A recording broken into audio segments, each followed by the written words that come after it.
Hello, friends. Gregg Braden here. You have not seen me much live on social media. You haven't seen a lot of posts from me for most of this year. And the reason for that is because I did something this year that I have never done in the past. I took almost 7 months of this year off, with the exception of a few commitments for live events. I took 7 months off to write a new book because I wanted to write this book in a way that I've never written a book in the past. So that's what I want to talk to you about today. You know, in the past, I've written the books in airport lounges, on airplanes, in hotel rooms, and it works, and I'm happy to do it that way. But this is a very, very special book. So first, I'm going to begin. Now I see people coming on. I want to thank everyone for taking a moment to click the link that's bringing us together today. I know we all have very full lives. I will be very honoring of your time. I'll be brief, I'll be concise, but I want you to know that I have written a new book, and that's what I want to talk to you about right now. You know, it's no secret that our world is in chaos, and I know it means different things to different people, but I wanted this book to be relevant to you, to me, because I'm in this with you. We're in this together. I want it to be relevant for what we're seeing every day in our lives rather than an esoteric compilation of cool and interesting information that sometimes is hard to apply in our everyday lives. That's why I took the time, 7 months, to write this book. And it is published by Hay House. And I'm saying that now because I want to give a shout out and my deep gratitude to Hay House because they allowed me to address topics that we've never addressed before and to use my words. There is very little editing that happened once this book was written. They allowed me to use my words to say to you what I feel in my heart is in our world right now, what's happening in our world, what it means in our lives, and how we can move through this window of time in a healthy way, making healthy choices for ourselves and our families. You know, it's been said that knowledge is power.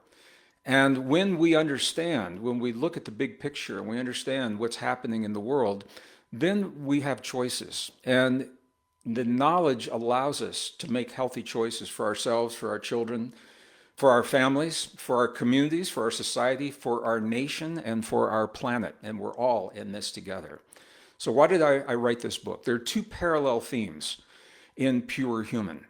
Number one, the best minds of our time are telling us that unless we change our thinking and unless we change the path that we're on right now, within about 5 years, around 2030 is the year they're looking at, there will be very, very few pure humans remaining on our planet today. When you talk to someone in the grocery store, on the street, you'll be talking to some form of a hybrid human and machine. You know, it's no secret as well that there is a move to replace our biology with technology, computer chips in the brain, chemicals in the blood, sensors, RFID chips, artificial intelligence. That's no secret. The experts are telling us that we very probably are the last generation, you and I are the last generation of pure humans that will walk this earth unless we make a choice in our lives. That's one theme in the book. I want you to understand that the policies are already being written right now. The laws are already being enacted, and the goals are already in place. Within the next 5 years, between now and 2030, the changes that we see in our lives and our world are going to be unlike anything that we've ever seen in our past, in our lifetimes, in some respects in the history of our civilization. And I want to tell you why that is. The other part of the book, there are two simultaneous themes. The second part is that our humanness is so poorly understood, we are on the precipice. We're about to give away our humanness to the technology before we even know what it fully means to be human. In this book, I'm sharing with you new discoveries, new science, not technical.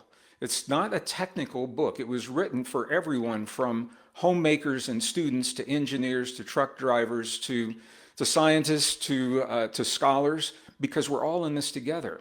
The new discoveries are telling us that our humanness meets and in many cases exceeds the capacity of the technology that is proposed to replace our bodies, replace our humanness. I'm going to talk to you about that in just a moment. So let's go back. These two parallel themes, the theme of change in our world and the encouragement to give away our humanness to technology. They are deeply related and they're deeply reflected in the events that are playing out in the world today. I've had people come to me when I am at home in my little rural community here in northern New Mexico, and I go to the grocery store co-op, and people come up to me and they just feel that the world is falling apart at the seams for no apparent reason, that there are these spontaneous changes that are happening, whether it's climate change or social change or the wars in Europe or the wars in the Middle East. You know, all the things are going on. They say, Greg, isn't it interesting that these are all happening at the same time? Well, it is interesting, and it is not a coincidence, and it is not a synchronicity. It is by design.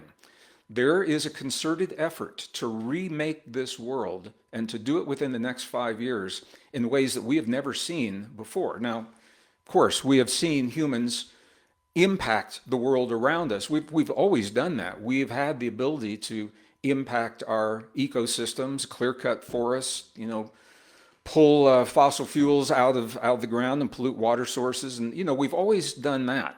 But here's what makes right now so different. Here's why I felt the urgency. And there is a sense of urgency, a joyous urgency in sharing this information. Joyous in the sense that the new discoveries are so joyous and that we have time to preserve our humanness. And the urgency is that if we're going to do it, now is the time to do it. We don't have 10, 20, 30, 40, 50 years or another generation. Whatever's going to happen is going to happen in the next 5 years or so.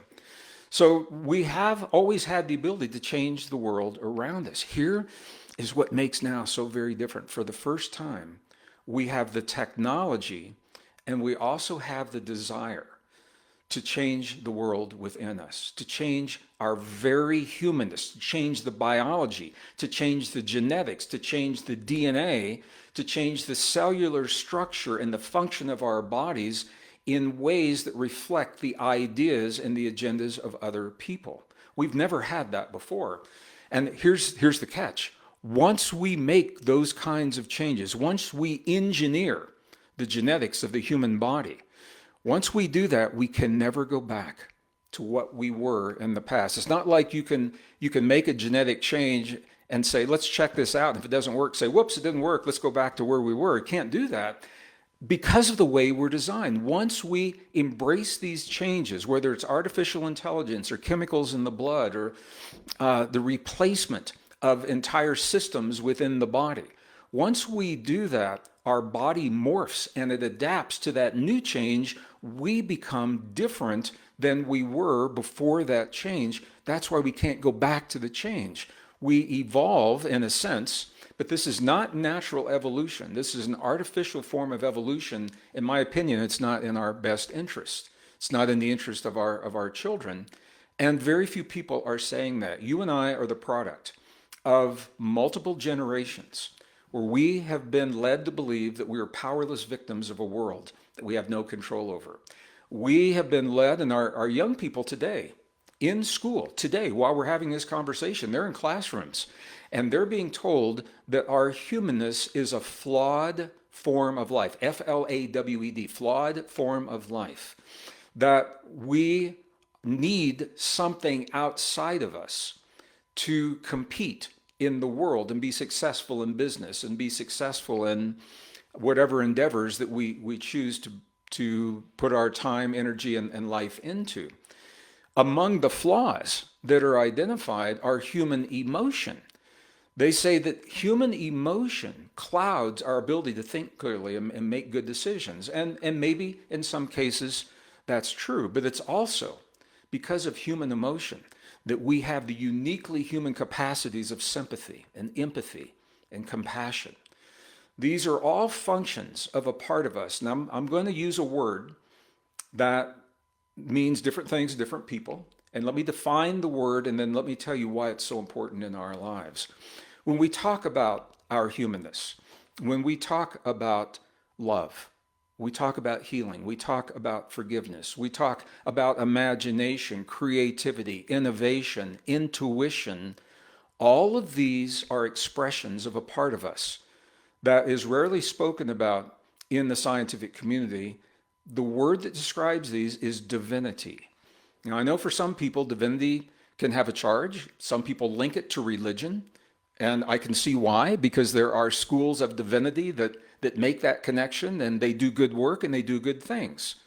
But I want you to know that the contemporary definition of divinity, listen to this. Listen to this definition. If you haven't heard it, you're going to love it. The contemporary definition of divinity is the ability to transcend perceived limitations. And that's it. Transcend means to become more than, not to fight with equal force, but to triumph, to become more than the challenges that life brings to our doorstep. Perceived limitations, check this out. Perceived limitations are our perceptions, just what it says. They may not even be real. The limitations that we've placed upon ourselves, the limitations that we use to define our lives and our livelihoods and where we put our life energy, what we think we're capable of, those limitations may not even be ours. They can come from our family early in life. They can come from our culture, our society. They can come from our friends. They can come from scientific textbooks. They can come from religion. The point is that there's a part of us that is rarely acknowledged in the scientific community. That's changing, and I talk about that in the book. The experiments that are now showing us, leading scientists to understand what this mysterious force in our bodies is really all about, our divinity, the ability to transcend perceived limitations. All right? That ability is only possible through the use of our natural biology, our natural DNA, cell membranes, the receptors on cell membranes, all of these function. You can think of them literally as a biological antenna that tune us to information incoming all the time.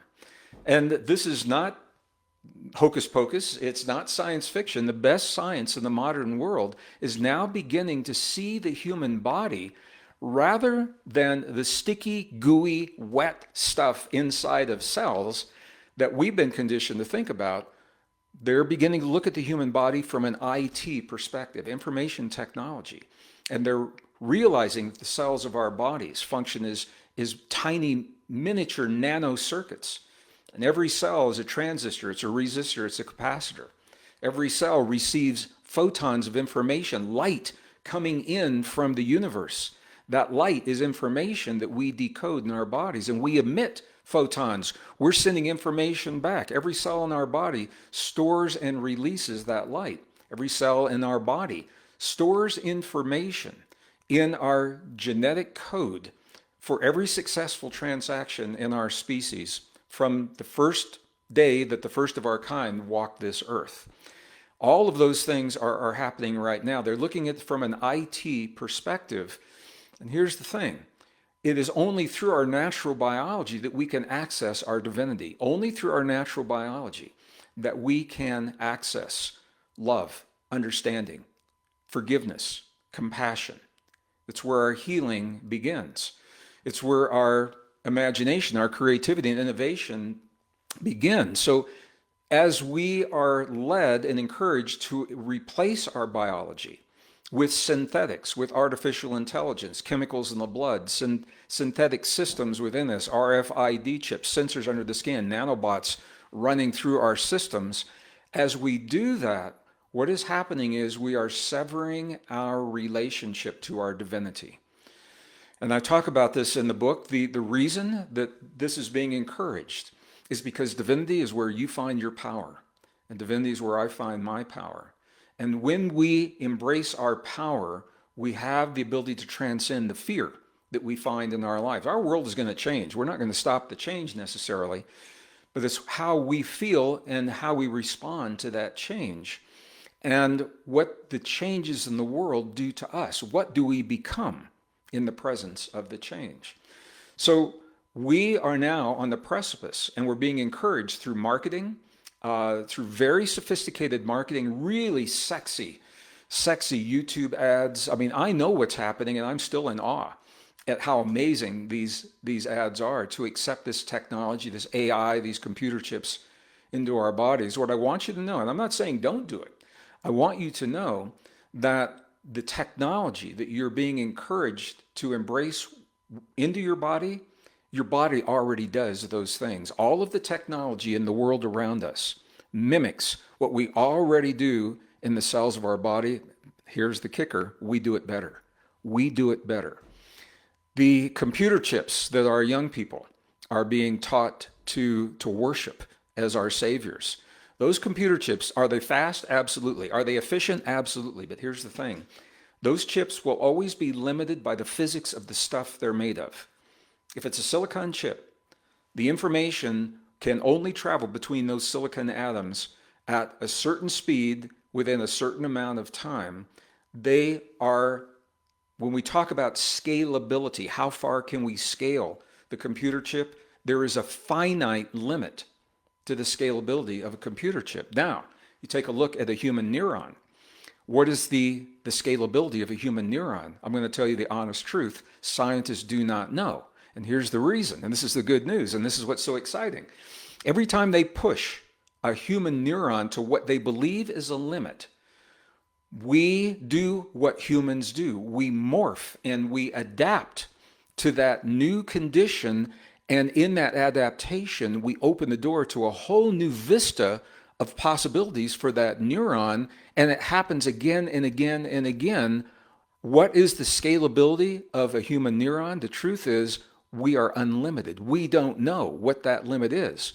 If there is a limit, because we're designed to embrace that change and to shift and to morph into new versions of ourselves. And that's just the neurons. The same thing is true for the systems of your body, for the cell membranes of your body, for the DNA in your body. The scientists are telling us right now, this is a very different way of thinking, but you and I are a highly advanced, technologically sophisticated, soft technology. Now, what's that mean? We're not the hard technology of computer chips and wires and chemicals. We're the soft technology of neurons, DNA, cell membranes, moving ion potentials across cell walls, and we're so sophisticated that you don't have to know any of that. The beauty of a complex, well-designed system is that you don't have to know what happens behind the scenes to benefit from that system. The more complex the system, the simpler the user interface. So what is the user interface to our pure humanness? Well, you already know. It's the subject of our most ancient and cherished spiritual traditions: thought, feeling, emotion, breath, focus, nutrition, movement. That's our user interface. And it only works with our natural, pure humanness. When we give our biology away to technology, we lose the ability to use that interface. We lose the ability to access emotion. We lose sympathy, empathy, compassion. We lose the ability to love and the access to deep intuition. I don't know about you, I cherish those things in my life. I cherish those things in my human family. It's what sets us apart from all other forms of life. I wrote this book with a sense of urgency because in the next 5 years, you are experiencing the policies, the laws, the social conditioning, the pressure to give your humanness away, to compromise the gift of your body in exchange for the efficiency of technology. And I want you to know that you have a choice. I want you to know why it's a real choice. And I want you to know that we're only beginning to understand what it means to be human. That's the beauty. We're about to give our humanness away before we even know what it means to be fully human in this world. I think we're worth preserving. I believe that we are worth preserving. Within us, there's something that is so ancient and so rare and so precious and so beautiful and so powerful that there are forces on this earth and organizations and individuals that will go to any length to veil our power, our divinity from us. They create distractions in the world around us. Don't think that the chaos of the world out there is separate from what I'm talking to you about right now. Because the wars the breakdown in society, the social breakdown, all of the complexities that we're seeing that are breaking the social bonds. Our social bonds are being broken between the rich and the poor, between men and women, blacks and whites, Christians, Muslims, Jews and Muslims, adults and children, the gender conversation. All these things are really important. We need to talk about them. They're being weaponized to distract us from this fundamental shift to transition our humanness to technology, to transition our biology to something that a hybrid version of what we are. Now, I've had conversations with scientists say, oh, this is the next step in our evolution. This is not the next step in a natural evolution. And I'm going to say to you right now, it's not good for us. These changes are not good for we humans. And you say, well, who are they good for? That opens the door to a whole conversation. They're not good for us. It's not good to give away your ability to love, to think critically, to emote, to feel, to forgive. It's not good for you to give away your ability for natural healing. Those things are not good for you. They're all facets of your divinity. Remember the definition, the ability to transcend perceived limitations. That's all it is, until we read something else into it. So part of this book, Two Parallel Themes, I'm identifying the facts of your divinity, how divinity relates to biology. We access our divinity through our bodies. And you know, if you are biblically inclined, even if you're not a religious person, almost universally, biblical texts and other ancient traditions have always called our bodies the temple. And they call it the temple because it is a metaphor saying that we house something precious within our bodies.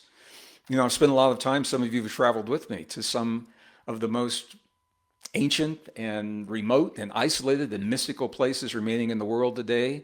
And when there are temples there, we have experienced the way the temples are built. There are outer temples and inner temples.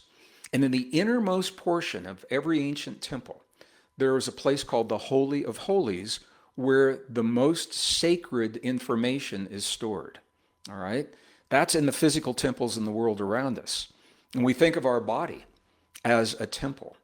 We have not one Holy of Holies, but we have 50 trillion because every cell has a nucleus containing the DNA that is the most precious information that allows us to love one another, to hold one another and comfort one another, and to understand and listen and forgive, to innovate and solve our problems, to do what humans are made to do in the absence of the fear. Divinity frees you from your fear. When you are veiled from your divinity, you become more vulnerable to fear and more vulnerable to the ideas and the agendas of other people. And that's why in the next 5 years, you're going to see an unprecedented effort to remake the world around us, which I said has happened before, but now to remake the world within us. We're going to be encouraged to give away our humanness, and I want you to know what it is that you're giving away before you give it away. So that's what Pure Human is all about. Now, there's another part of the book that describes all the good news, the new discoveries that are, and these are peer-reviewed discoveries that are just not making it into the mainstream, telling us how powerful we are, telling us that our natural biology competes, meets, and in many cases exceeds the capacity of the technology. Now, I'm just going to give you an example. One example. So our young people especially, are being conditioned to believe computer chip is the savior. You know, everything is all about computers and AI. Well, scientists at the Salk Institute did an experiment, and they equated, well, what they did was they compared a human brain to a microprocessor. And they did that by equating the synapse between the neurons in the brain to the transistors in the processors. And interestingly, there is about the same number of synapses in an average human brain as there are transistors on a typical computer chip, microprocessor. So then they began to look at the speeds with which this process can happen. And I've got all the details in the book. I won't share that with you now. I don't want to use your precious time to understand that, but I want you to know at the end of the experiment, what they found is that the human brain is 100-fold faster and more efficient than the best chips that we've got today. All right. That is counter to the narrative that we're being led to embrace. We're being led to believe that those computers, man, that's the answer to everything. I'm a high tech guy. I worked in the tech industry from 1979 to the early 1990s in some of the most advanced technology during the Cold War years. Star Wars Defense Initiative, for example, SDI, advanced lasers, advanced communications, advanced radar. I mean, this stuff, and that was back then. I can only imagine where it is now. But here's why I'm saying this to you. As advanced as all those things are, never did I at that time, or have I yet, to see any technology built in the world around us that doesn't mirror, doesn't mimic what we already do in our bodies, but we do it better. We are a highly advanced, technologically sophisticated, soft technology. And we're only beginning to understand what that means. So the second parallel theme in this book, our divinity and why it's important, is one of those themes. The parallel theme is the new discoveries of what our potential is for healing in our bodies. Every organ in the human body is now documented with the ability to heal, to stop the damage that's incurred, to reverse the damage, and to heal that damage. Even the organs and systems we were told could not. Now I'm talking about pancreatic tissue. I'm talking about spinal cord tissue, heart tissue, brain tissue, broken immune systems. They all have the ability, and they're all documented with the ability to stop the damage that has occurred, to heal and repair, and then to reverse that, to rejuvenate. Here's the key. The key is they have to be given the proper environment for that to happen. Our bodies want to heal. We have to be given the proper environment. Now, when you hear environment, you think, okay, the air that you breathe, the water that you drink, food that you eat, yes, those are all important. You may be surprised. The most potent environment, the most powerful environment, the one that has the greatest ability to heal is the emotional environment that we create within our bodies. Our perceptions of how we feel about the world around us. Not necessarily what's actually happening, but how we feel about what it is that's happening. And the good news is we have the ability to self-regulate those perceptions. And we've talked about that, and I work with dear friends and colleagues who do a beautiful job of talking about that. But I want you to know that the science, the new discoveries, are now supporting everything that we're talking about and more by looking at the human body from an IT perspective, information technology, rather than biology, rather than the soft, sticky, gooey stuff inside of the cells. At the beginning of the 20th century, cells were still viewed as little sacks of salt water, little sacks of saline with some stuff floating around inside. It wasn't that long ago. All right. Now, IT perspective, engineers are looking at the human body as an advanced technology.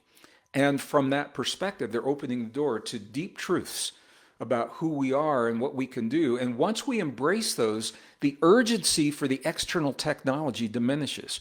Once you begin to understand who and what you are, what your capabilities are, what your divinity allows for you, and once you embrace your divinity, then you find less need for the external technology. I'm not saying we won't use it, but you find less need for that.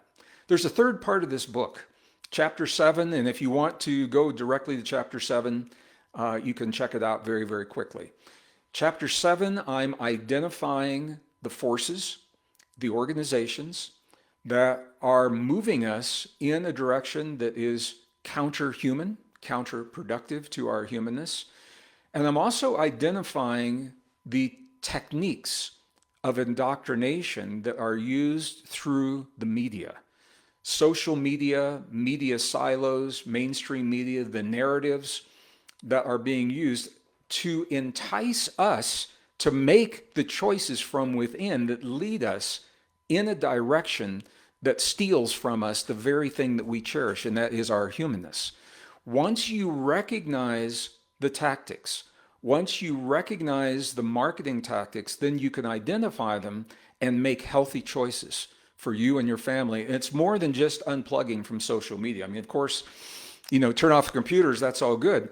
You have still been left with the lingering sense of the indoctrination that you and I, we're in this together. We've all gone through this. We're going through it together. We are all casualties of a form of information that is leading us to believe and to make choices that actually steal from us the very things that we cherish the most. And I want you to have the opportunity to be aware of how that unfolds in your life so that you can recognize it, not be angry, not be hateful, not be vengeful, and want retribution, but recognize it and discern that these are not things that you choose to put your life energy into. They're not things that you choose to expose your children to. And I've devoted an entire chapter. Hay House encouraged me and allowed me, and very, very little editing. And this is very different for this kind of book. But I want you to have this. All right, the title of the book, Pure Human, The Hidden Truth of Our Divinity. Now you know why that's important. Power. Divinity is the power that frees us from fear and allows us to love fearlessly and forgive and embrace the deep truth of our humanness. That's our power. Our destiny is the last part of that subtitle. We were never meant to hurt the way that we're hurting in this world right now. And I am surrounded by people who are really having a tough time in their world. We know people that have taken their own lives. They've left this world because they feel there is no other choice. We were never meant to live in this kind of fear. Our bodies can adapt to it, but it's not what we were optimized to experience. We were never meant to suffer the way that we were suffering. And I'm hesitating here because I'm going to go ahead and just use a quote. I'm a scholar, I'm a student of the ancient and the Gnostic traditions, some of the most ancient writings for the modern world that are the foundation of our most cherished spiritual and religious texts. One of the things that I read years ago that stayed with me till this very day is the Gnostics remind us that the only difference between the angels in the heavens and the angels that walk this earth is that the angels in the heavens remember that they are angels. I want you to think about that. It implies that we are an angelic presence walking this earth that have forgotten who we are, forgotten our power, forgotten our divinity. It has nothing to do with religion. It has a lot to do with life. And there are different ways to interpret that. We are limited by the words, the language, but I think you know what I'm saying to you here because you're my brothers and sisters. You're my global family. I love you and I love this world, and that's why I've written this book, because there's something happening now that has never happened in our lifetimes. It's never happened in the history of Western civilization. The effort to steal our divinity, to lower the resistance to changing the world. There's so much that I want to share with you about this book. And I do feel a sense of urgency, again, a joyous urgency. We've got all the time we need to preserve our humanness, and now is the time to make the choices to preserve our humanness. Ray Kurzweil, the visionary, he is a technical director at Google, developing a lot of the AI and the software. He says that by the 2030s, there will be no more pure humans. He says by the year 2045, we will all be part of what's called the Internet of all things. We will be digitally entangled into this global web of information that is being constructed right now, unless something changes in our lives. It's up to you if you think that's a good thing or a bad thing. Some people embrace that change, but I want you to be aware that when you embrace those kinds of changes, you give away the very essence of what it means to be a member of your species. You give away the very essence of your humanness, your ability for empathy, sympathy, compassion, forgiveness, love, self-healing, self-regulation of the human body, deep intuition, creativity, imagination, innovation. All of those are the price that we're being asked to pay to embrace technology into our bodies so that we have a more efficient world around us. Is it worth the price?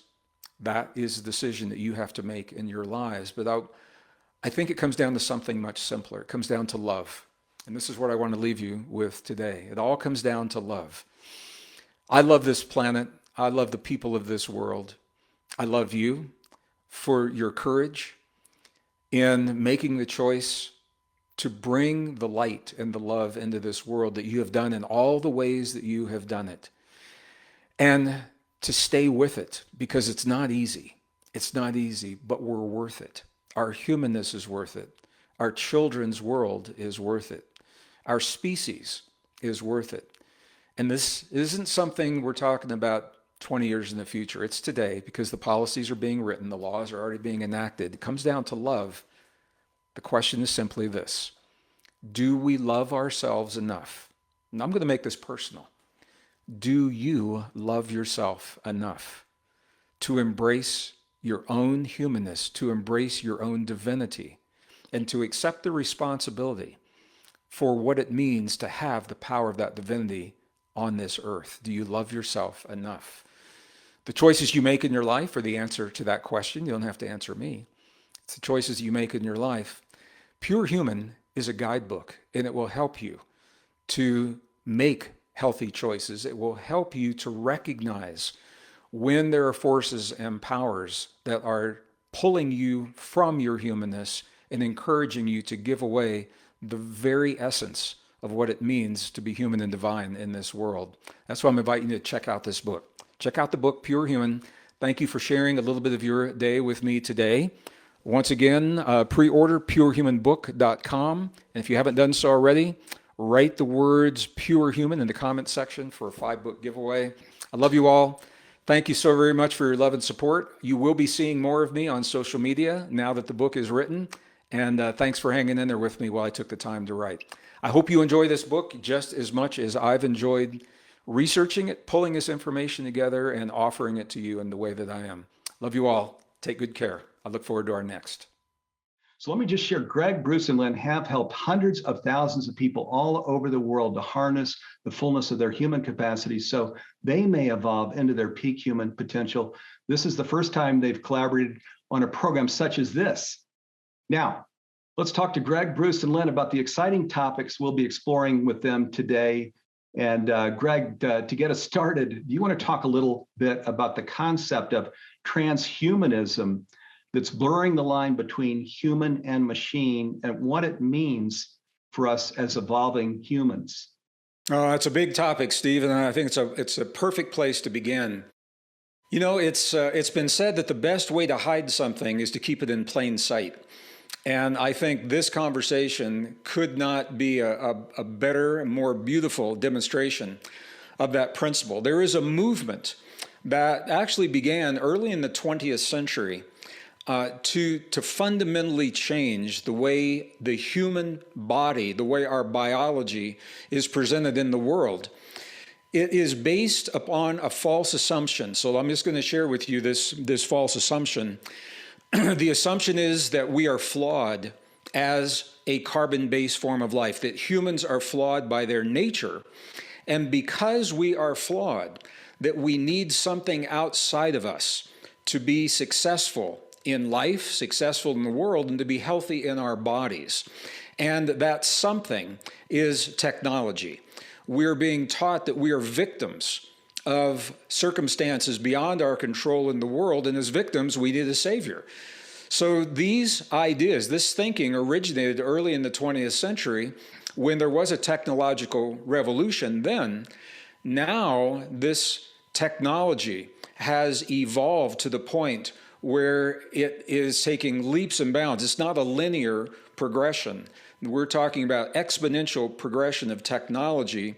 The thinking is that we need to replace aspects of the human body with computer chips, with wires, with chemicals to augment our natural capacities. So when we talk about transhumanism, it means different things to different people, but there are essentially 3 phases. One of them we're already using openly, and that is a prosthetic phase where we use very specialized kinds of contact lenses, for example, to augment eyesight, or artificial hips, heart replacement, skin replacement. And these things are all good in our lives. They people that need them, I'm happy that it's there. The second phase is where we're entering right now, the second and the third, is where the body itself is being replaced with robotics and artificial intelligence. And this is where we enter into the slippery slope. The third phase is the thinking that our consciousness can be reduced to ones and zeros on a computer chip, and that we can live our lives in a digital reality, in a digital universe. And we're going to talk about that more in this webinar today. So I want to be very clear on this. As a scientist, I've seen this all my life. Science and technology typically advance before the morality of how we can apply these things in our lives. And working in the industry, I had this conversation all the time. Scientists would say to me, there are two schools of thought, Steve. They would say, number one, because we have the knowledge to create this technology, it gives us the right to do so. And there's another school of thought that says, whoa, not so fast. Just because we can doesn't mean that we should. So the big question that we're asking ourselves now is, how much of ourselves do we want to give away to the technology? And here's the reason it's important, Steve, because what the science shows is once we begin to replace our natural biology with artificial technology, our capabilities begin to atrophy. Neurons in the brain begin to atrophy. Properties of the blood begin to atrophy. Organs and organ functions begin to atrophy, and we lose the essence of our humanness, including things, emotional components like empathy, sympathy, compassion, and the ability to self-regulate our bodies. So the technology is here to say this conversation is about this question: how much of ourselves do we give away to the technology? We can't answer that until we know who we are. That's what this program is all about. Gregg, that really sets the table beautifully. So let me come back over to you.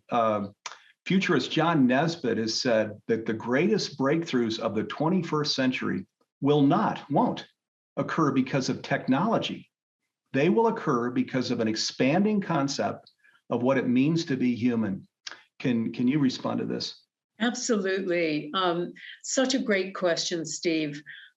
What we don't understand, because we constantly look to things outside, is how extraordinary this human body is. We have not tapped the vast majority of the capabilities that we have. What I'm talking about is our capacity to heal, our capacity to create out there in the world. I mean, consider this, Steve.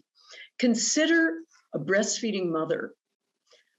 When her baby gets sick, it's not just that she provides antibodies when the baby is well, but when the baby is sick, her breast milk changes in order to treat that illness. Now, that is artificial intelligence on a grand scale. But think about it also, that so much of our healing happens with thoughts and words. And that's the thing I'm really fascinated by, is the idea that we are actually in control so much of the time of our ability to heal. So before we start looking outside to all of those new things that Gregg talked about, we really have to understand and maximize the extraordinary abilities we have to see beyond our senses, to heal ourselves, to heal the world. We have capacities we haven't even understood yet. So that's really the purpose of this discussion and of our modules, is to really help people understand the magnificence of the human body, the magnificent powers we possess that are better, more extraordinary than really any mechanistic development and technology can ever approximate. Gosh, yeah, Lynn, so true. Thank you. And there are more and more people that are sharing that we're coming into this age of consciousness that I think is focused on doing exactly what you're talking about, where we're just coming into these new understandings, and we're intentional about it. We're even metaphysical about it. But just coming from the dark ages of Darwinian, Newtonian science that unfortunately has been what our world view, our cultural story has been based on. Well, Bruce, let me come over to you here. So technology, consciousness, and evolution has grown into an iconic theme You train people all over the world to develop their untapped human capacities. Do you believe that we've only scratched the surface of what is possible when we consider our intrinsic human potential without the need for technological enhancements? Thank you for that very complicated question, your friend. Because the fact is, no, we haven't even tapped into who we really are. And to really start off this discussion, I really like to say this: is that the most valid science on this planet is quantum physics, and I say that for a very simple reason: is that theoretically, when quantum physics was proposed, there was a whole bunch of insights and ideas about how the universe works, and nearly 100% of those ideas from 1927 turned out to be valid in our new insight of quantum physics. The most important principle was actually stated back in 1927 by one of the founders of quantum physics, Max Planck. And he wrote back then, the mind is the matrix of all matter. What he meant by that was, in quantum physics, the reality we are experiencing is a consequence of our consciousness. And therefore, we are creating our lives. And in fact, even now in a recent article in Nature, one of the most prestigious scientific journals on the planet, Richard Conn Henry, a quantum physicist from Johns Hopkins, concluded that the universe is immaterial, it's mental and spiritual. Again, reinforcing the idea that our consciousness, our mental activity is what is creating our life experience. Then I look around and I say to people, well, how's that working out for you? Are you creating that heaven on earth that we would all love to experience? And of course, the answer is no. The world is in such great chaos that actually we're facing what is called the sixth mass extinction of life, where our consciousness as we're operating today is actually precipitating our own extinction. So the question is then, if we are creating this with consciousness, then how come all of this chaos is going on? And the answer turns out that while we're creating with consciousness, the brain is an information processor. It is a vast computer, and there are parallels between a computer and human consciousness in this regard. Both of them are operating information processors, the brain, the computer. But the interesting correlation here is simply this. If we go back and I say in the old days, we used to go buy a computer and bring it home and push start and it would boot up. And I say, okay, let's do something. Let's make a drawing. Let's write a spreadsheet or let's create. The answer was, no, you can't do that. And I say, why not? Because first you have to put programs into a computer before you can use that computer. And this is really in the human development. The brain can boot up in the last trimester of pregnancy. It's ready to go, but it can't be used until programs are put in. So the first 7 years of our life is actually when our brain is operating in a state of hypnosis, which in EEG terms is called theta vibration. And I say, why is this relevant? Because the first 7 years of our life, we're in a state of hypnosis where we download the rules, the programs, of how to be a member of a family and how to be a member of a community. After age 7, then we become the creators because consciousness kicks in, self-consciousness. And I go, so what's relevant to that? I go, well, self-consciousness is the one that wants to manifest heaven on earth. And I go, well, then if we're capable of doing that, still won't explain why we're here. And the answer is simply this. Self-consciousness, the creative part of our mind, can think as well as create. And he goes, so what? I go, thinking is an inside job. I go, so what does that mean? I say, well, if you start to think about something, your self-conscious assessment of the world is not looking out at the world anymore. Thinking is an inside process. And I go, well, what if I'm driving the car and then I'm thinking and I'm not paying attention to what's going on? I go, well, here's the important part. The subconscious has programs. Like I said, most of them were downloaded before age 7. But the subconscious is autopilot. The moment we are thinking, then the character of our life is not controlled by the creative conscious mind. It is now taken over by the subconscious mind, the autopilot. The big issue is only this. 95% of our life, we are thinking. And 95% of our life is not coming from our wishes and desires creative mind. We are actually creating life from the programs that were downloaded in that first 7 years. The Jesuits have told us that for 400 years. Give me a child until it is 7 and I will show you the man. What they were saying very simply this is whatever programs went in before 7 is what we will express 95% of our life. But it's subconscious. It means it's below conscious. And so when we are thinking, we're playing programs and we're not even paying attention. But the programs didn't come from our creativity. They came from what we downloaded from other people. The serious part is up to 60% of the programs we downloaded before age 7 are disempowering, self-sabotaging, and limiting beliefs. And now we find out 95% of our life is coming from that. The important part of this program and working with my dear colleague, Gregg and Lynn, is that all of us have recognized the very serious part that, yes, we are creating this world, but not creating with wishes and desires. The wake-up call is to recognize this. We have been programmed. And when we get out of the program, then we can manifest heaven on earth. And the simple example of that is in the movie The Matrix. Everyone thinks science fiction. I go, no, movie Matrix is documentary. Everyone has been programmed. Well, that's a fact of life. And then in the movie, they say you take the red pill, you get out of the program. I say, well, what happens? And now I just want to close with this because in our lives, most of us have taken that red pill at one time. I said, well, what happens? We got out of the program. I said, then what happened? I said, we created a whole different experience. I said, when was that time we took the red pill? And the answer is when we fell in love. Because when we fell in love, we stopped thinking. We stayed present. And I say, so what? And I say, well, then we're not defaulting to subconscious programs. When we're staying present, we're creating with our conscious creative mind. And I say, and what happened when we fell in love? No matter how much your life was blah, blah, blah, blah, blah, the day you fell in love, 24 hours later, you manifested heaven on earth, the honeymoon. And this is the clearest and most important understanding, and that is once we stay present and stop defaulting to the program, we did manifest heaven on earth. So the insight story that we want to offer in the episodes of this important series from Humanity's team, the emphasis is this: how can we take back control of that creative mind? And instead of living in the chaos that we're living in, all of us collectively manifest the experience of heaven on earth. That is our future. And the chaos we're experiencing right now is the push to say, we better stop doing what we're doing, take back the control, and through that control, manifest heaven on earth for everyone and everything on this planet.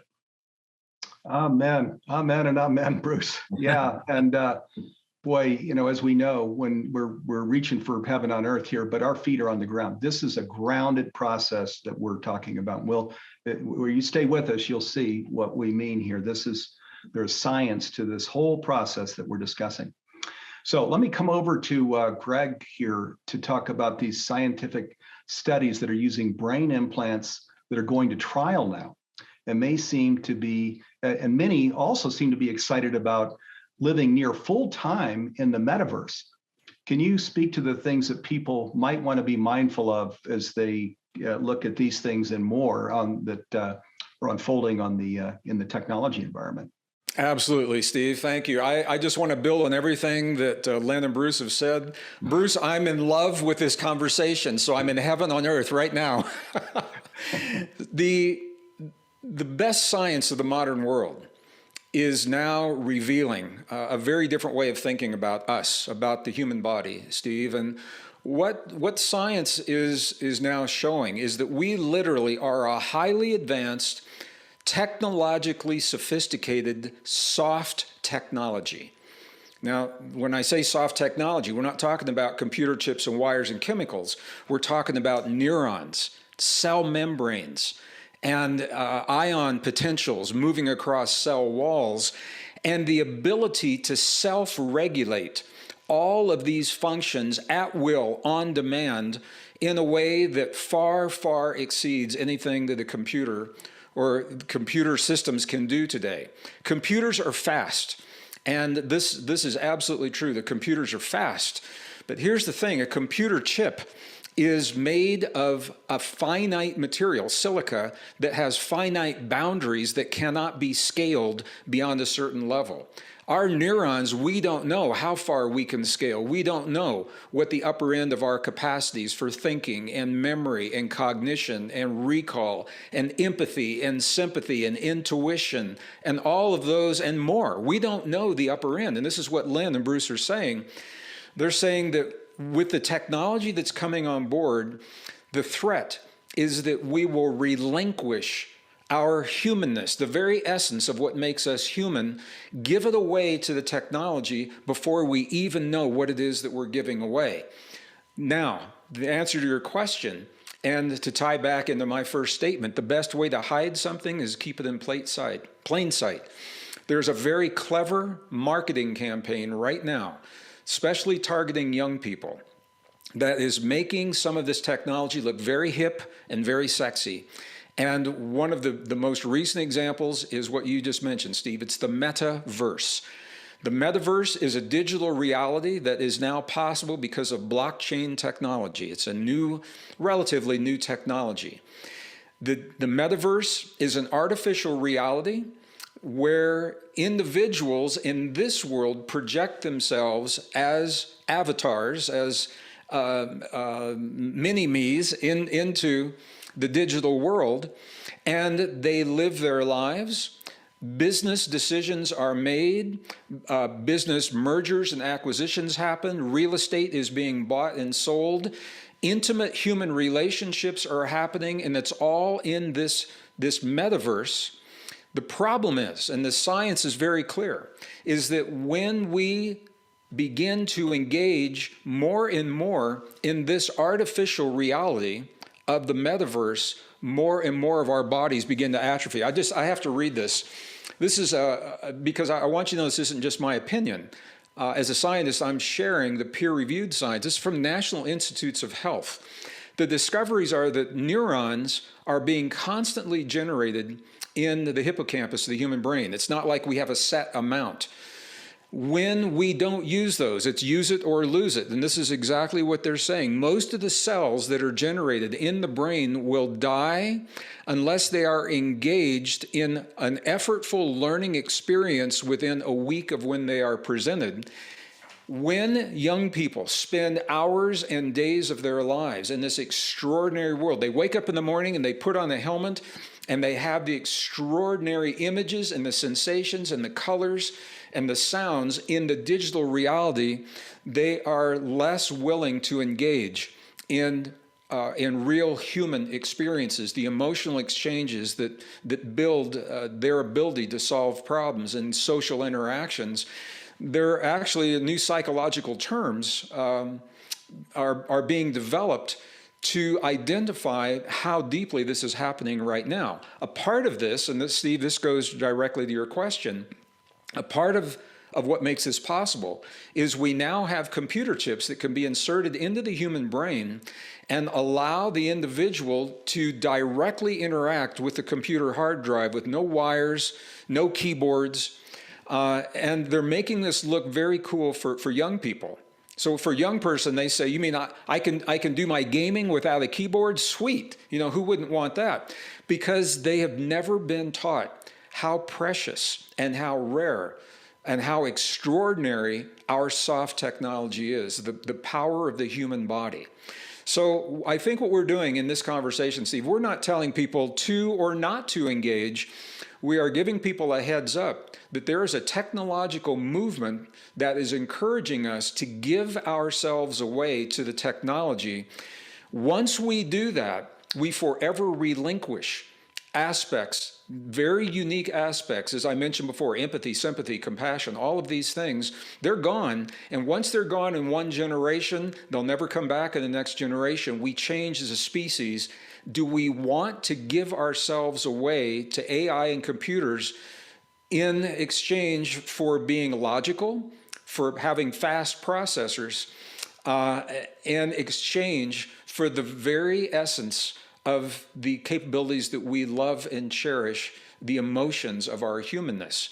And when we encourage our young people to engage more and more in this artificial world, this is what they're losing. And this is where we stand right now. This is the whole purpose of this conversation, is to alert people that these extraordinary potentials that we're only beginning to understand, we don't want to give them away now. We're just beginning to understand this soft technology, the extraordinary potential in this technology.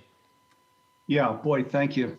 Thank you, Greg. And as you can see, there's so much passion here because truly we believe there is nothing more important we could be talking about right now than this topic: technology, consciousness, and evolution. Okay, let me go back to Bruce here. Is there a way, Bruce, for us to take greater control of our health, our life experiences inside our own minds? Steve, this is one of the most important insights necessary to help us move from where we are today into the future world of heaven on earth. As I mentioned, yes, quantum physics recognizes that consciousness is creating our life experiences. The beautiful part is that biology in recent times has come to the exact same conclusion and actually precipitated a new field of study called epigenetics. And I go, what's relevant about that? And I said, well, all of us have been programmed to some degree that genes control the character of our lives. And since, as far as we know, we didn't pick the genes we came with, we can't change the genes if we don't like the characters. And then we're told that genes turn on and off by themselves. That puts us consciously into a place of being a victim, meaning I can't control my life, my genes control my life. And then all of a sudden we start to look at patterns and blame it on our genetics. The new science of epigenetics changes all that because it recognizes, no, genes are simply blueprints to make the parts of the body called proteins. And I go, significance is this: a gene is a blueprint. I go, so relevance, I say, go into an architect's office and let's say she's working on a blueprint. You look over her shoulder and you say, hey, is your blueprint on or off? She would look at you like, what are you, crazy? The blueprint doesn't turn on and off. I go, well, then how does it work? I say, there's an architect that engages the blueprint. The blueprint itself is not self-actualizing. And I go, this is exactly the same story about genes. Genes do not turn on and off and control who we are. It's our consciousness that is an architect. It is our consciousness that calls up the blueprints, the genes. It is our consciousness as an architect that can modify all of the blueprints. For every gene blueprint to make a protein, based on how you see life, you can create over 3,000 different versions of proteins from the same blueprint based on consciousness. When I say so, relevance is simply this. As quantum physics has been telling us, it's our consciousness that is creating our life experiences, not only our internal one, but our external one. And the new science of epigenetics is actually a complete support of that original belief from 1927. We are manifesting and creating our life experiences. And as Greg mentioned, one of the most important aspects of this is that our biological mechanism is based on use it or lose it. And I go, why? Because our biological mechanism is the ultimate in efficiency. If we're using something, then biology enhances it. If we stop using, biology will say, then why am I maintaining this? And so use it or lose it applies not just to the muscles as everyone thinks. Use it or lose it applies to every aspect of our biology, from the muscles to the brain. And when we start to rely on AI, artificial intelligence, then we're not using this anymore. And all of a sudden, our functional aspects start to decrease.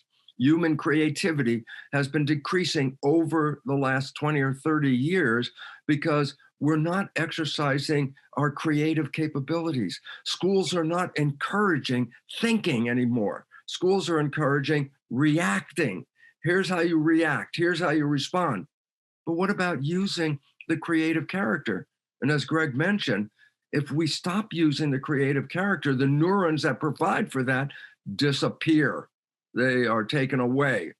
And as of today, we're asking our students in schools not to use creativity, but to actually study the facts of science and math and engineering and just regurgitate those back and forth.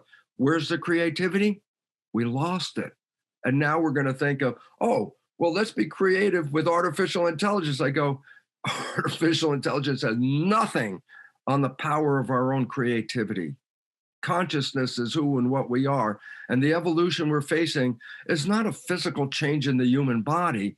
It's a time for us to change our understanding of consciousness. We are not a victim of programs that we receive. We are the masters and creators of those programs. When we take that power back, AI is nothing compared to our great computer. There is no engineering of a computer that can match the consciousness of the human brain. And yet we want to trade it off and say, oh, the technology is better. And I go, no way. It's our consciousness that is creating everything, including the AI. And what we need to do is come back to see how truly powerful we are as creators. Just to close very simply, I say, how about something like walking across hot coals? What do you mean? I go, it's your consciousness that allows an individual to walk across the hot coals without burning themselves. If the person's consciousness doubts they can do this, they get burned instantly. We're not exercising consciousness. We want to put it on the shelf and buy some AI. And I go, AI can't even match what we do. And all of a sudden you start to realize we will lose the wonderful powers of our biology if we trade it off for some technology that was created by somebody's consciousness, but not fully experiencing our consciousness. And this program by humanity's team is fundamental because it says knowledge is power. A more important way, a lack of knowledge is a lack of power.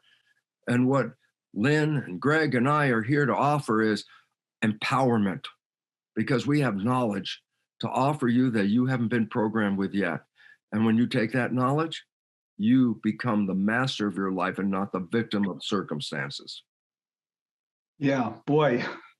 Man, and you and Greg have brought in this notion of atrophy, bringing it around and around, which is so important, because it's saying, even if you think this is neat and cool and to do this technology thing, that our capacities are shrinking, atrophy, shrinking. And what we're comparing that to is this reaching up into heaven on earth, this fullness of our capacities. We're increasing like crazy. So this is the contrast we're wanting to bring around here that's so incredibly important in this day and age. So Lynn, let me come back over to you. So can you talk about how our thoughts alone can affect and alter matter itself, including our own bodies and minds? Absolutely, Steve. Now, one of the problems we have is that we are operating according to an old set of rules. And that is really also the problem with AI. It's just an advancement of the old science. And the old science, Newtonian science and Darwinian science, really boiled down to an understanding of the world as a batch of separate objects, very well-behaved objects, operating according to fixed laws in time and space. And then Darwinian science basically says there isn't enough to go around, so life must proceed through struggle. You know, the famous line, survival of the fittest. So that kind of idea of competitive individualism has seeped into our psyche. It is the leitmotif of our lives. And it is, again, what Bruce and Greg have been talking about, this sense that we're not good enough as we are.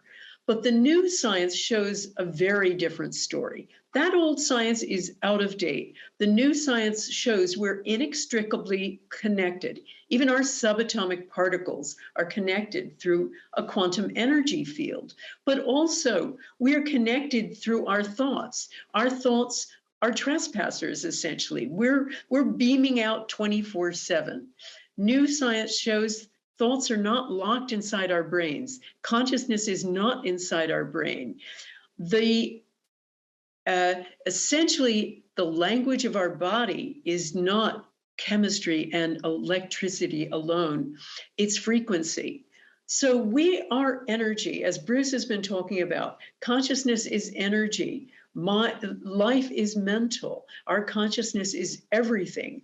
And people think, oh, there's not much science about the power of intention. There's an extraordinary amount of science about the power of intention.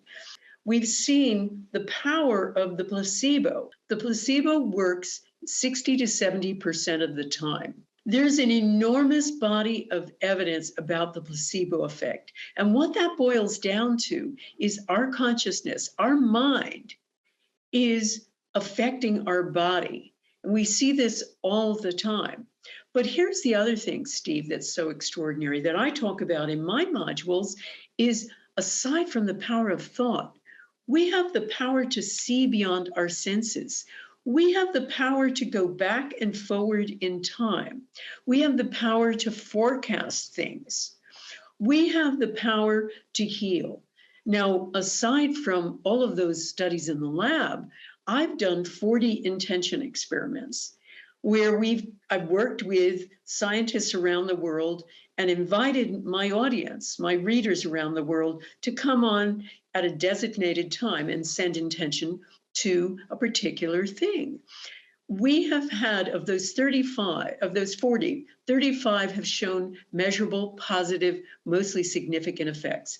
Everything from making seeds to grow faster, to purifying water with our thoughts, to lowering violence in war-torn areas. And here's the other thing about it.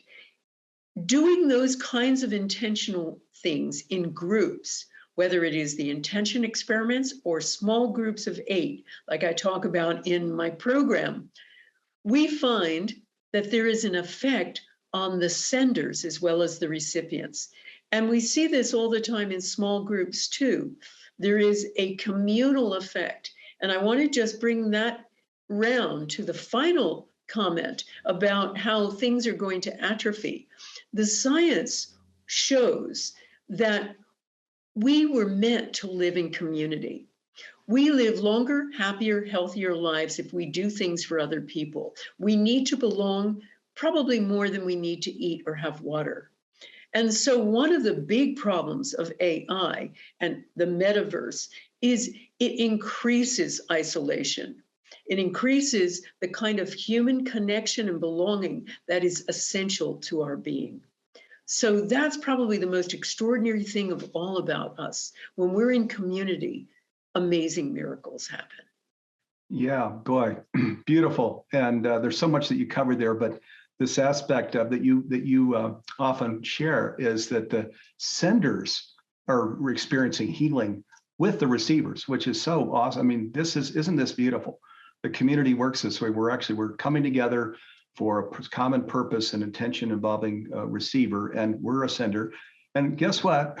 We participate in the healing and the upside. I mean, so beautiful. Thank you, Len. So I want to thank you, Bruce, Len, and Gregg. Your extensive research and the work you've done training people all over the world in human capacity development has obviously led to tremendous insights and wisdom that you've shared with us today. I'm sure it will be invaluable as we continue our evolutionary journey as humans toward the next level of what is possible for us. So I just want to reiterate what we're saying.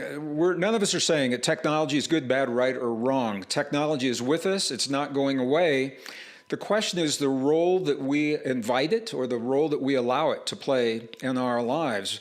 Discovering how we can allow technology to serve us rather than allowing it to steal from us the very cherished characteristics that make us human, our uniqueness of the things that we've talked about: emotion, sympathy, empathy, compassion.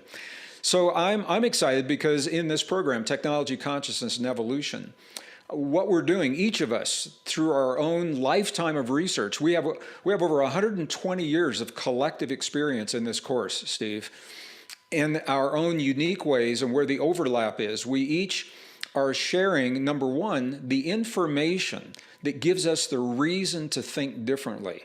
And this is really where our healing and our trust begins, in our humanness, because we are all programmed, we are all indoctrinated into this thinking that we are powerless victims and that we need something outside of us.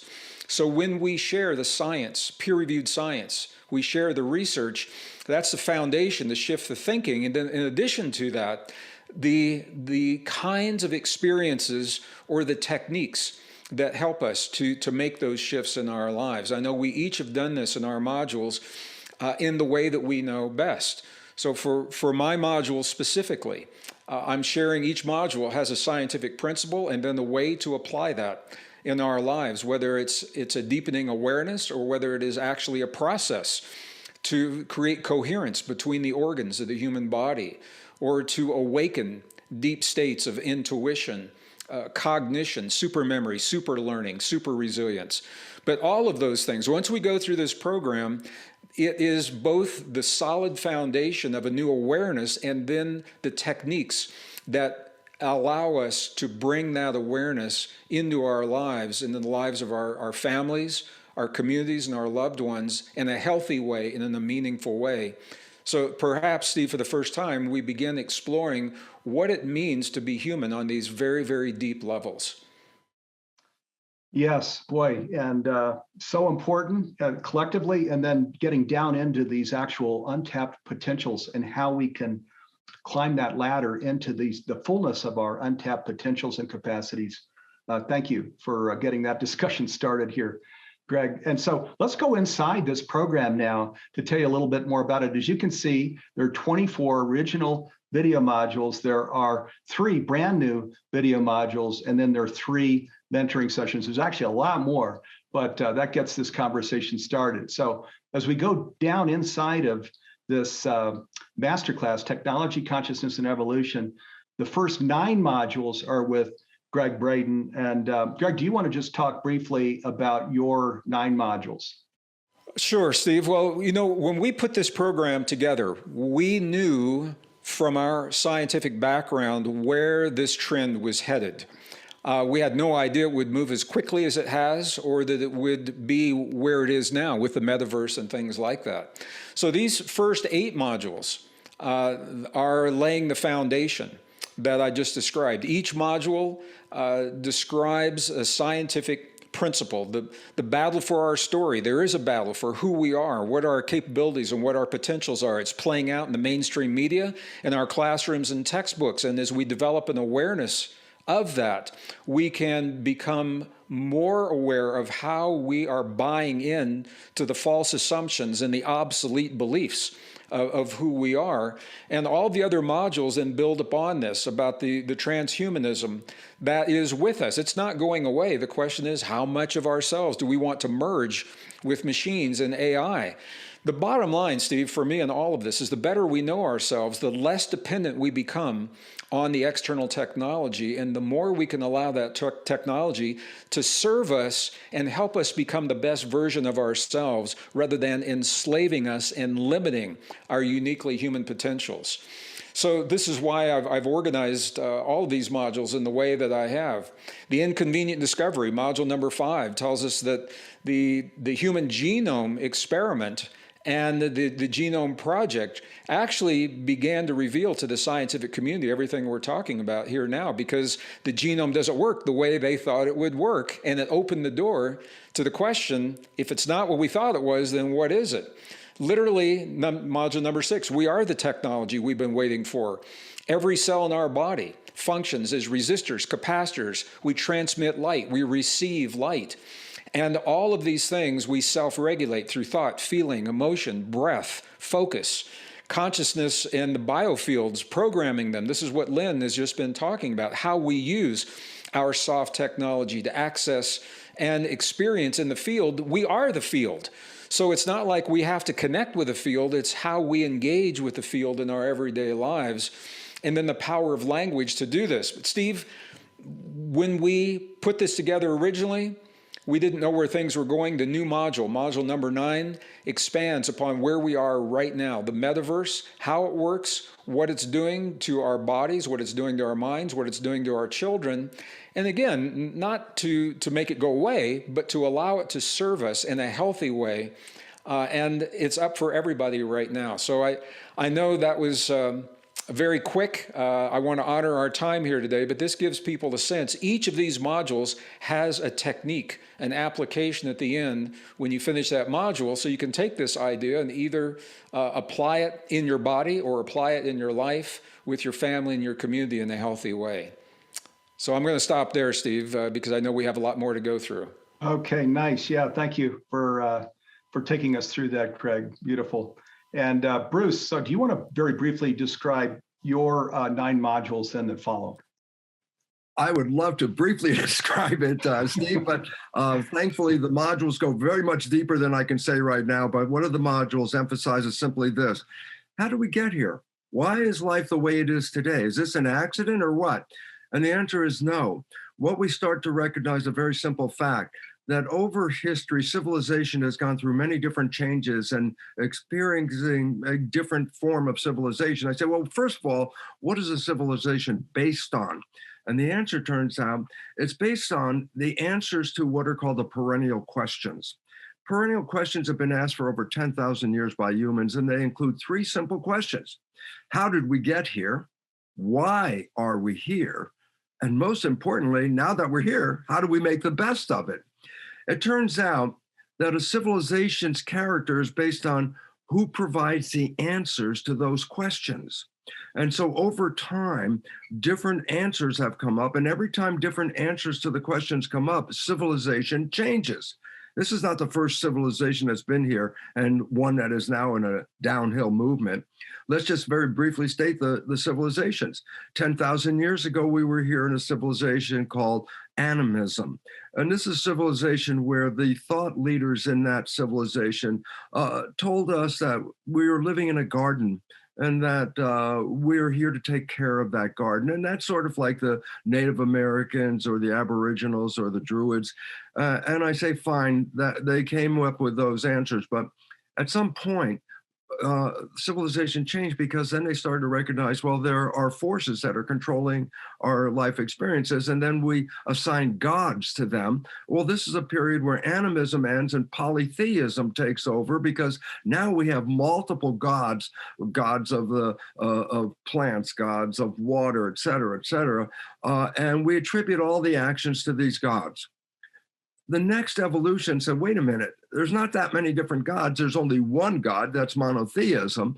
And the answers to the questions are very profound. It said, how do we get here? Well, the first answer was divine intervention. Why are we here? Well, according to monotheism practice, we're here to live out plays of morality to see if we're worthy enough to go to heaven after we pass on. And then they say, how do you make the best of it in that monotheistic culture? And the answer is follow the laws and rules of the Bible.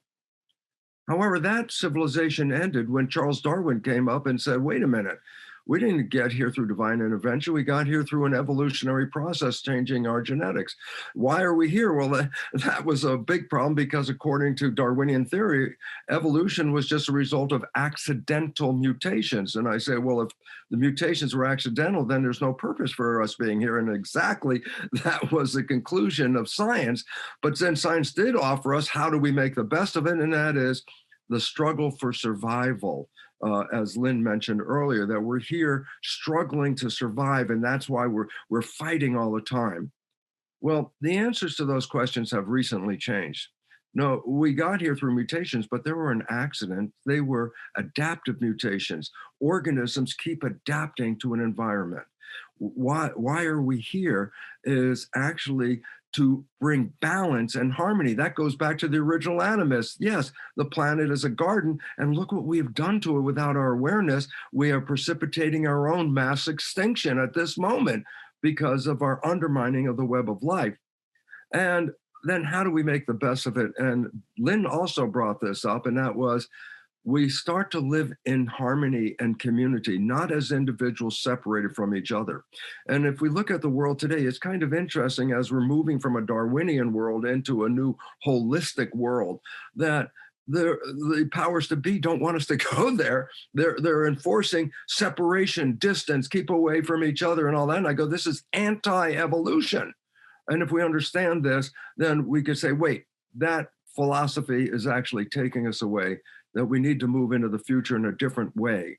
Significance is the modules that are offered here tell the story of evolution, but then also go to the point of how and why we end up with the world the way it is, but more importantly, how we can create the world that is in the one in front of us. And the last module that's just been added, which I really appreciate, actually provides the mechanisms of understanding how we got programmed to create the world by other people's beliefs and how we can change those programs to re-empower ourselves to manifest what evolution was all about, living in a garden. And the most important part about a garden is not a battleground. A garden is the height of cooperativity. And this is what we need to learn right now so we can survive into the future. Come together, change the programming that has taken us off the track, and build a better world. And between Gregg's work and Lynn's work and my work, this is what all these modules come together.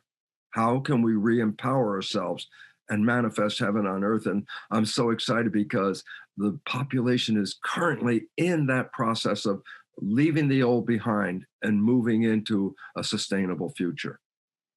Okay, beautiful, boy, and so important. We are, and so viewers, of course, we're just skimming the surface here. There's so much more. We want to just honor your time, not go much more than an hour, but do invite you to come back and really read thoughtfully this program page that covers the fullness of this 8-week masterclass. Lynn McTaggart then has got the final 9 modules. Lynn, do you want to very briefly talk about your modules? Sure. So first I go through a primer on quantum physics and how it differs, how our real story, our new story differs from the old one, that our consciousness is not locked inside our brain, that our understanding of life does not end with our senses, and that to affect something, you don't have to do something physical to it. You don't have to freeze it, drop it, burn it, or give it a good swift kick. And the new science demonstrates that we are connected not only with each other, not only with the rest of the world, but intergalactically. You have to think of us as an intergalactic superorganism. I also go into a lot of the new biology, building on what Bruce has about evolution and his brilliant epigenetics. I look at some of the aspects of mirror neurons, the fact that which demonstrate that if we see someone with having a thought or having an emotion or doing something physical, the very same neurons in us fire as if we were doing it too. I look at the fact that we are sending out tiny currents of light, and that light is being sent back synchronicitously from other people. So thus, demonstrating that our thoughts are not locked inside our skulls. They are essentially a very well-ordered light. I look at time and space. The new science shows that we are not creatures of time, that space is not really anything more than one great big here, and time, nothing more than one great big now, that we can access information in the past and the future. I look at our brains as a receiving mechanism, sending and receiving. And I look at so much of the evidence about the power of intention, as I mentioned earlier, and that we entrain with other people when we send them a loving thought. I also want people to understand about the power of community. So I go into a great deal of the science demonstrating that we were born to belong, we were born to be fair, we were born to connect. And in my new 9th module, I go into far more about thoughts and words and how they heal you and how to use them. What I'm trying to help people understand is the new science reveals that we are far more incredible than we've ever thought we were before, and how we can maximize that with thoughts and words and community to live a more miraculous life than any AI can offer.